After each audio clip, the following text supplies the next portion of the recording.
네, 여러분 안녕하십니까? 오늘이 7월 11일 주일입니다.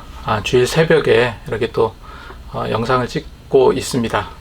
제가 매일 찍을 수는 없고 시간 나는 대로 이렇게 영상을 찍으려고 하는데요. 어제 이제 뉴스를 보니까 오늘도 코로나19 확진자 수가 1200명대 이상 될 거다라는 기사를 보게 되었습니다.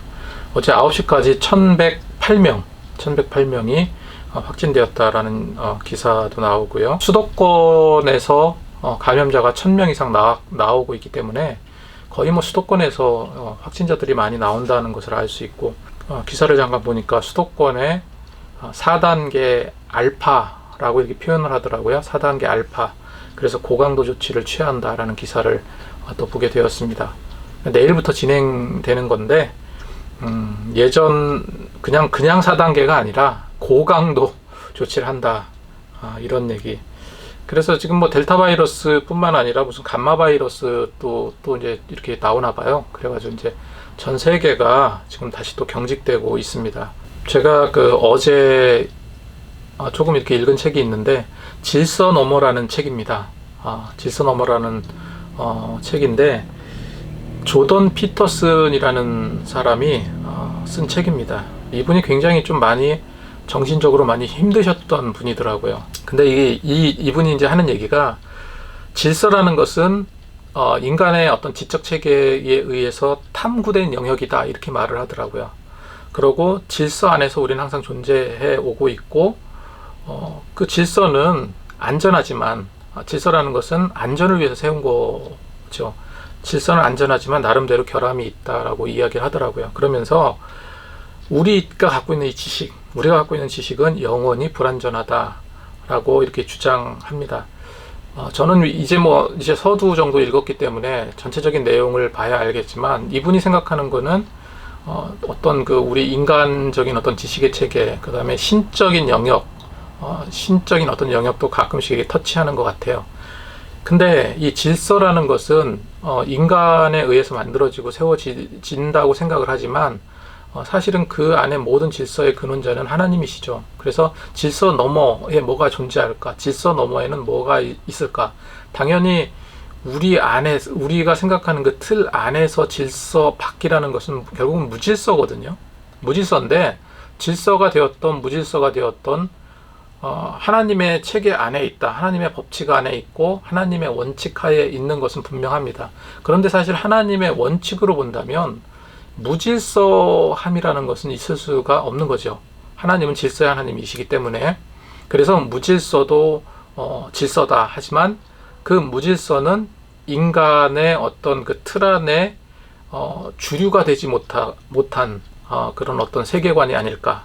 그런 세계관이라고 표현하면 좀 그렇지만, 그 질서 안에 편승되지 못한 것이 무질서다, 이런 생각을 해보게 되었습니다. 이 저자의 말은 아니고요, 제 생각이 그렇다는 겁니다. 그럼 코로나19는 우리가 어떻게 생각을 하고 이해해야 될까라고 이야기했을 때, 코로나19 역시도 하나님의 질서 안에 있는 영역이다, 이렇게 생각을 합니다. 당연한 거죠. 그렇기 때문에 우리가 그거로 인해서 너무 고통스러워하고 힘들어하고 어려워할 필요는 사실은 없는데, 인간의 어떤 마음의 연약함으로 인해 가지고 자꾸 그런 고통에 마음이 이렇게 쓰여지는 것 같아요. 제가 아침에 새벽에 와서 잠깐 말씀을 묵상했는데, 전도서에 있는 말씀을 묵상하면서 이 시대에 우리에게 주는 메시지인 것 같다라는 생각을 해보게 됩니다. 전도서 3장 10절에 보니까 이런 말씀이 있더라고요. 하나님이 인생들에게 노고를 주사 애쓰게 하신 것을 내가 보았노라. 11절 끄트머리 보니까 이런 말씀이 또 있어요. 하나님이 하시는 일의 시종을 사람으로 측량할 수 없게 하셨도다. 이 코로나19 이 상황 측량할 수 있습니까? 예측 불허잖아요. 이제 다 끝났다고 생각을 했는데, 그랬는데 갑자기 델타 바이러스로 전 세계가 다시 또 대유행 조짐을 보이고 있잖아요. 14절에 보니까 하나님께서 행하시는 모든 것은 영원히 있을 것이라. 그 위에 더할 것도 없고 더할 수도 없고 그것에 덜할 수도 없나니 하나님이 이같이 행하시면 사람들이 그 앞에서 경외하게 하려 하심인 줄 내가 알았도다, 이렇게 기록하고 있는데, 지금 이 시대가 이제 악하고 패역한 세대다라고 이야기들을 하잖아요. 그런 이유 중에 하나가 지금 뭐 인공지능이니 그 다음에 뭐 4차 혁명이니 4차 산업혁명이니 무슨 또 메타버스로 인해서 인간의 모든 지금 어떤 생활 자체가 바뀌어가는, 더 기계화되고 더 어떻게 보면은 통합화되고 이런 그 시대에 살다 보니까 하나님이 보이지 않는 거야.